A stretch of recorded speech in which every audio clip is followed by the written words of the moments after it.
ఢిల్లీలో ప్యాకేజీ ప్రకటిస్తే విశాఖ స్టీల్ ప్లాంట్లో రీసౌండ్ వినిపించింది. అంత గట్టిగా అరిచారు మన కేంద్ర మంత్రులు, మన సీఎం గారు.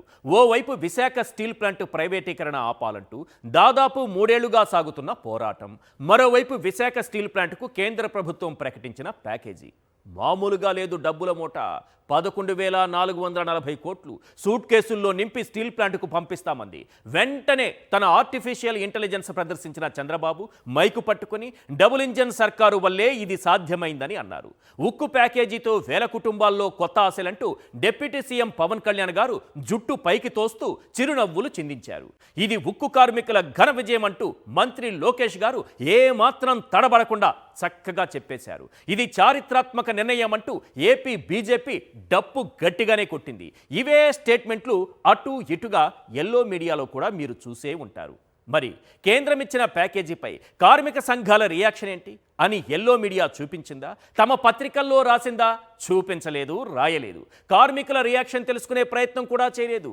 ఎందుకంటే ఈ ప్యాకేజీ ముసుగులో అతిపెద్ద కుట్రకు తెరలేపారన్న విషయం ఆ స్టీల్ ప్లాంట్ కార్మిక సంఘాలకు బాగా తెలుసు.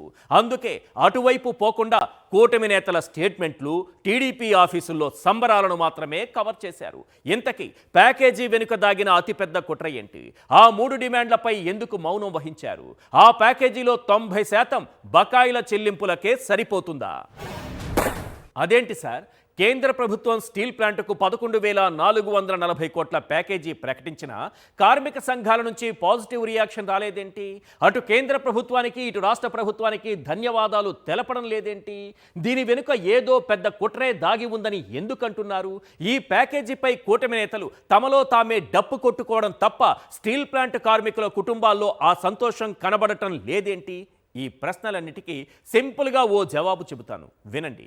మీరు 10 ఏళ్లుగా వాడుతున్న కారు బోరుకొచ్చింది అనుకోండి. అదే సమయంలో మెకానిక్ షాపు వాడు మీకో సలహా ఇస్తాడు. సార్, ఇంకెంతకాలం సార్, అమ్మేసి కొత్త కారు తీసుకోమని అడ్వైజ్ ఇస్తాడు. అమ్మేస్తా కానీ ఎంతవరకు వస్తుందేంటి అని క్వశ్చన్ చేస్తే, ఏముంది సార్, అన్ని రిపేర్లు చేసి అమ్మేస్తే మంచి రేటు వస్తుంది, ఉన్నది ఉన్నట్టుగా అమ్మేస్తే కాస్త తక్కువ రేటే పలుకుతుంది. అర్థమైందిగా? ఇప్పుడు ఇదే ఫార్ములాను స్టీల్ ప్లాంట్ కూడా అప్లై చేస్తున్నారు. ప్రస్తుతం విశాఖ స్టీల్ ప్లాంట్పై ఉన్న అప్పులు, జీతాల బకాయిలు, పిఎఫ్ బకాయిలు, విఆర్ఎస్ తీసుకున్న వారి సెటిల్మెంట్లు, ఇలా చాలా భారమే ఉంది. ఈ భారంతో అమ్మేస్తే పెద్దగా వచ్చేది ఏమీ ఉండదు. అదే మొత్తం అప్పులు, జీతాలు, ఇతర బకాయిలు క్లియర్ చేసి రెడీ ఫర్ సేల్ అన్నట్లుగా ముస్తాబు చేసి అమ్మేస్తే మంచి రేటు పలుకుతుంది. ఇప్పుడు కేంద్రం చేస్తున్నది కూడా ఇదే అన్నది కార్మిక సంఘాల ప్రధాన ఆరోపణ. కేంద్రం ప్యాకేజీ వెనుక అతిపెద్ద కుట్ర బయటపడుతున్న వేళ ప్రధానంగా కొన్ని ప్రశ్నలు వినిపిస్తున్నాయి. అవేంటో ఒక్కసారి మనం స్క్రీన్ పైన చూద్దాం. క్వశ్చన్ నెంబర్ 1, కేంద్రం ప్యాకేజీ వెనుక దాగున్న కుట్ర ఏంటి? క్వశ్చన్ నెంబర్ 2, ఆ 3 డిమాండ్లపై మౌనం దేనికి? క్వశ్చన్ నెంబర్ 3, సొంత గనులు లేకుండా ప్లాంట్ మనుగడ ఎలా సాధ్యం? క్వశ్చన్ నెంబర్ 4, సెయిల్లో విశాఖ ఉక్కు విలీనం ప్రస్తావన లేదేంటి? క్వశ్చన్ నెంబర్ 5, నాడు ప్రైవేటీకరణను అడ్డుకున్నది జగనేనా? అటు కేంద్రం, ఇటు కూటమి ప్రభుత్వం విశాఖ స్టీల్ ప్లాంట్ అమ్మకానికి దారులు సుగమం చేస్తున్న వేళ వినిపిస్తున్నటువంటి ప్రశ్నలివే. 3 పాయింట్లు చెబుతాను. 1, ప్లాంట్ ప్రైవేటీకరణను పూర్తిగా నిలిపివేయడం. 2, క్యాప్టివ్ మైన్స్ కేటాయించడం. 3, సెయిల్లో విలీనం చేయటం. విశాఖ స్టీల్ ప్లాంట్ కార్మికుల ప్రధాన డిమాండ్లు ఇవే.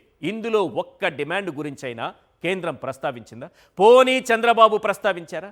ఇందులో ఏ ఒక్కటైనా ప్రస్తావిస్తూ ప్యాకేజీ విడుదల చేస్తే ఖచ్చితంగా కార్మిక సంఘాలు కూడా ఈ నిర్ణయాన్ని మెచ్చుకునేవి. అసలు ఈ విషయాన్ని వదిలేసి ఏదో కొద్ది మొత్తంలో ప్యాకేజీ విధిలిస్తే కార్మికులకు న్యాయం జరుగుతుందా? నిజానికి కేంద్రం ఇస్తానని ప్రకటించిన 11,440 కోట్ల ప్యాకేజీతో ఒరిగేదేమీ ఉండదని కార్మిక సంఘాలే స్పష్టం చేస్తున్నాయి. ముడి సరుకు సరఫరాదారుల బకాయిల చెల్లింపు, బ్యాంకు రుణాలు, ఉద్యోగుల పెండింగ్ వేతనాలు, ఇతర బెనిఫిట్స్, స్వచ్ఛంద పదవీ విరమణ పథకం అమలుకే అది చాలదంటున్నారు. ఈ మాత్రం దానికి తామేదో స్టీల్ ప్లాంట్ ప్రైవేటీకరణ ఆపేశామన్నట్టుగా చంద్రబాబు బిల్డప్ ఎందుకు ఇస్తున్నారో అర్థం కావటం లేదు. అఫ్కోర్స్ అది ఆర్టిఫిషియల్ ఇంటెలిజెన్స్లో భాగం కావచ్చు, కానీ కార్మికులకు అంతకు మించిన ఇంటెలిజెన్స్ ఉందని బాబు అర్థం చేసుకోవాలి.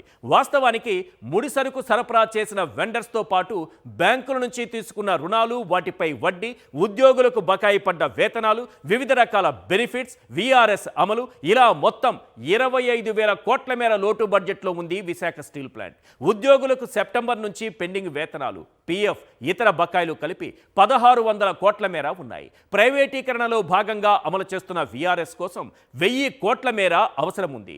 ముడిసరుకు సరఫరా చేసిన వెండర్స్కు ఏకంగా 7000 కోట్ల మేర బకాయిలు పేరుకుపోయాయి. అంటే కేంద్రం ప్రకటించిన ప్యాకేజీ ఏ మూలకు సరిపోదన్నమాట. వాస్తవానికి గత ప్రభుత్వం అడ్డుకోకుండా ఉంటే ఈ స్టీల్ ప్లాంట్ అమ్మకం ఎప్పుడో జరిగిపోయి ఉండేది. ఇంకా స్టీల్ ప్లాంట్ ప్రైవేటీకరణ జరగలేదంటే దానికి ప్రధాన కారణం జగన్. గత ప్రభుత్వ హయాంలోనే విశాఖ స్టీల్ ప్లాంట్ ప్రైవేటీకరణకు కేంద్ర ప్రభుత్వం ప్రయత్నాలు చేసింది. దీపం పథకం కింద విశాఖ ఉక్కును 100% ప్రైవేటీకరించాలని నిర్ణయించారు. కానీ జగన్ సర్కార్ దీన్ని తీవ్రంగా వ్యతిరేకించింది.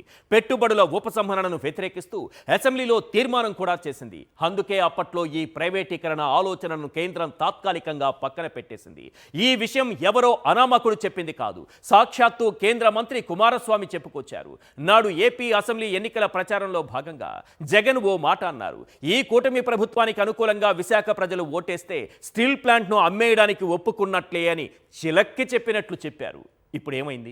కూటమికి ఓటేశారు. స్టీల్ ప్లాంట్ అమ్మకం వద్దంటూ జగన్ మూసిన తలుపులను కూటమి ప్రభుత్వం బార్లా తెరిచిపెట్టింది. అయినా మిట్టల్ స్టీల్ ప్లాంట్కు క్యాపిటివ్ మైన్స్ కావాలని, ఐరన్ ఓర్ సప్లై కోసం పైప్ లైన్ కావాలంటూ ప్రధానికి వంగి దండాలు పెట్టే చంద్రబాబు విశాఖ స్టీల్ ప్లాంట్ ప్రైవేటీకరణ ఆపుతారంటే ఎవరు నమ్ముతారు సార్? ఈ సమయంలో కార్మికులు తెలుసుకోవాల్సింది ఒక్కటే, మోసం చేయటం వారికి అలవాటు కావచ్చు, మోసపోవడం మీరు అలవాటుగా మార్చుకోకూడదు. కార్మిక సోదరులారా, ఒక్క విషయం గుర్తుపెట్టుకోండి, అర్ధజ్ఞానం అభిమన్యుడంతటి వాడినే అంతం చేసింది. ఏ విషయం గురించైనా పూర్తిగా తెలుసుకోకముందే నిర్ణయాలు తీసుకోవడం మంచిది కాదు. అది చంద్రబాబు ఇచ్చే హామీ అయినా, కేంద్రం ఇచ్చే ప్యాకేజీ అయినా. ఇది మాత్రం గన్ షాట్.